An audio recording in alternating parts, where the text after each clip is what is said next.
Today we are going to study the remaining part of vitamin A and vitamin D, the initial part. Okay? In the last class we have already studied an introduction of vitamins and a brief outline of vitamin A and the various questions that can be asked from vitamin A. So I will briefly summarize them and then we will proceed on to vitamin A deficiency and its treatment.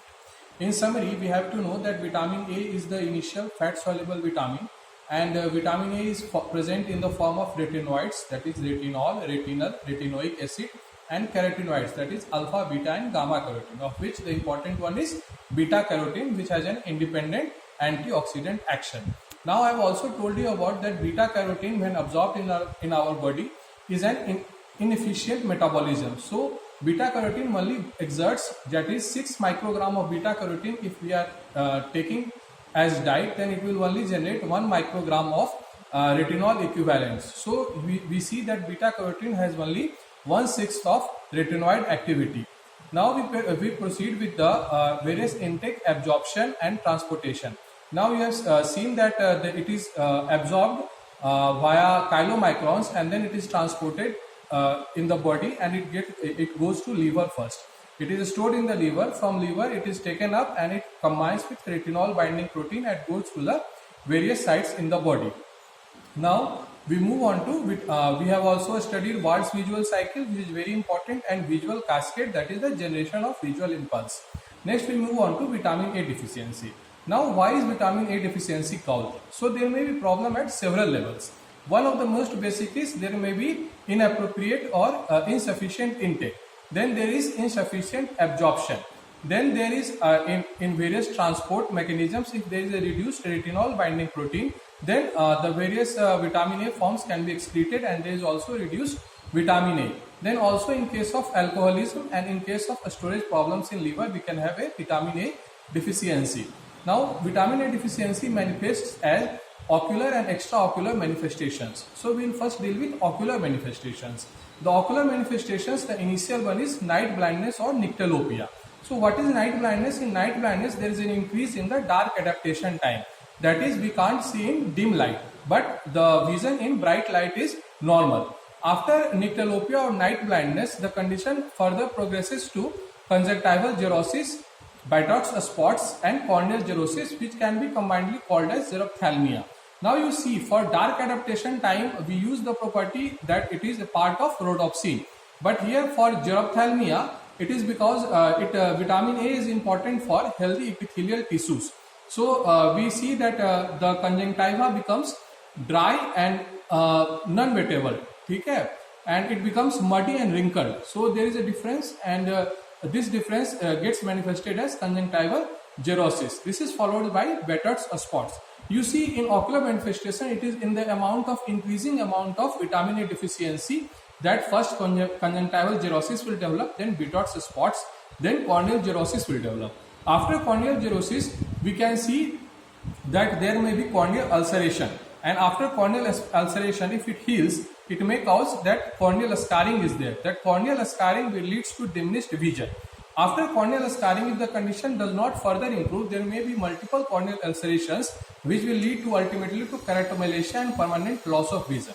So we see that vitamin A deficiency is very important, especially in children, because we for treatment we can give it as a single dose along with measles. We will see treatment later.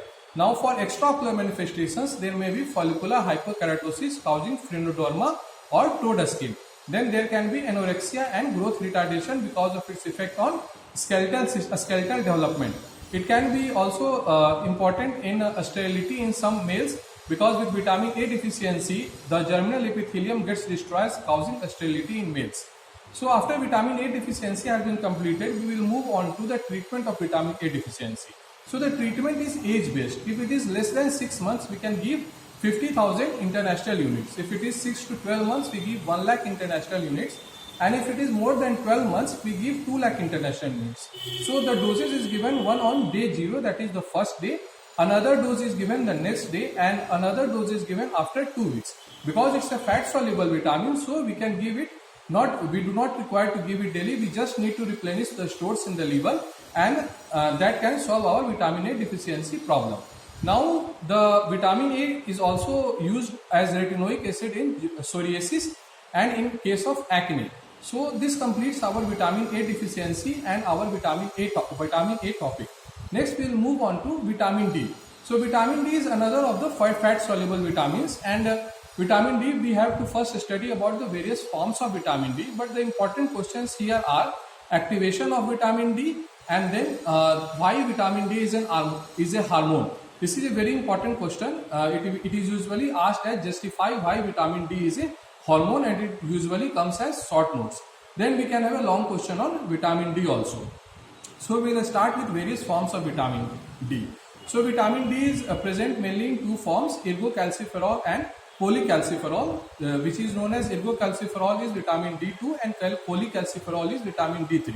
So ergocalciferol forms from ergosterol and it is a plant-based vitamin D. Polycalciferol is found in animal diet.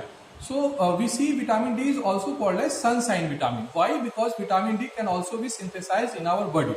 So we see there is cholesterol biosynthesis in our body, and in cholesterol one of the intermediates is 7-dehydrocholesterol. When ultraviolet sunlight rays act on 7-dehydrocholesterol, it can cause structural reorganization and it creates polycalciferol. This polycalciferol is also called as calciol, that is a single OL group. When it is this polycalciferol needs to be, and ergocalciferol, they both need to be activated for them to function in our body. So because it is a fat soluble vitamin, it can be absorbed from diet also in the same way as chylomicrons. Vitamin A is absorbed, and it can also be synthesized in our body from 7-dehydrocholesterol with the help of ultraviolet rays of sunlight. So next is how it is activated. So polycalciferol, it goes into liver and there is 25 hydroxylase enzyme here, and it gives it undergoes hydroxylation at 25 position, causing 25 hydroxy polycalciferol, which is also known as calcidiol. This calcidiol is the major transport form of vitamin D in our body.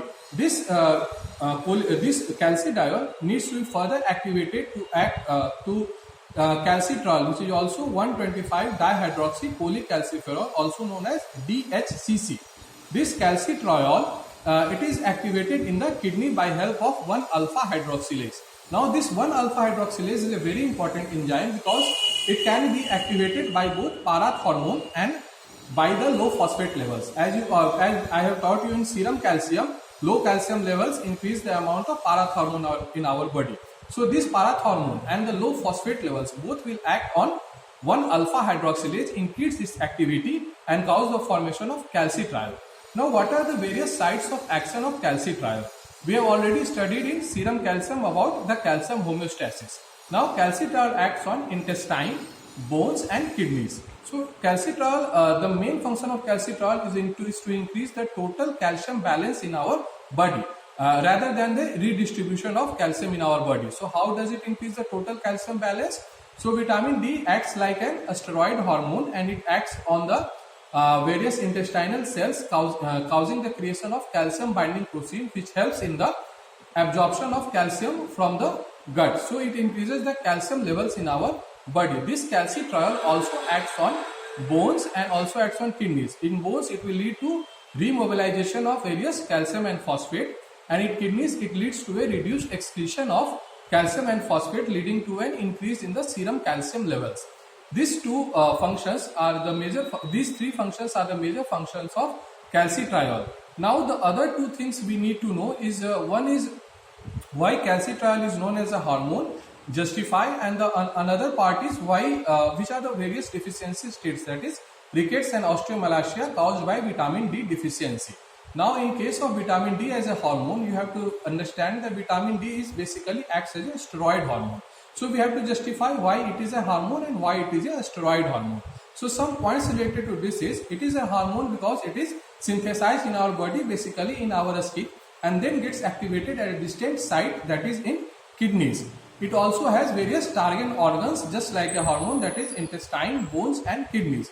Now it is an steroid hormone because it acts on the it acts via combining with that, it goes into the cytosol, acts on the cytoplasmic, combines with the cytoplasmic receptor, cytosolic receptor, and then acts on the DNA to increase the transcription of into RNA. So that way we understand that because it acts via the channel of transcription, so it is also it can be also called as a hormone, and it acts like a steroid hormone.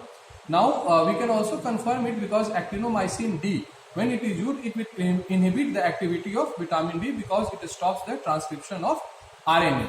Also, calcitriol is a hormone because it has its own self feedback mechanism, that is the increased levels of calcitriol will lead to a reduction in calcitriol and vice versa.